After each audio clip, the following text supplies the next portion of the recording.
Wewe upo sawa kweli wewe? Ila kumbuka mwisho wa mwezi 40. Hautakiwi kunielewa. Wewe unatakiwa kutekeleza nilichokwambia. Kisa mimi mweusi au nimevaa nguo zangu special hizi? Wewe una matatizo.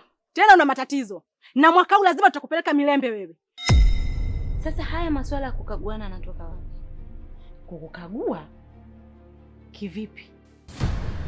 Yaani sitaki hata kusikia hiyo sauti yako. Ni mara 10 mimi ningekuwa mjane.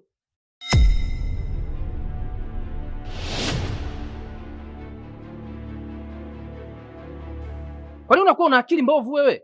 Akili zako mbovu kama za baba yako. Yaani umelisi ujinga kwa baba yako. Wewe mjinga sana wewe. Naweza kukukagua ili kujihakikishia hicho ambacho unakisema.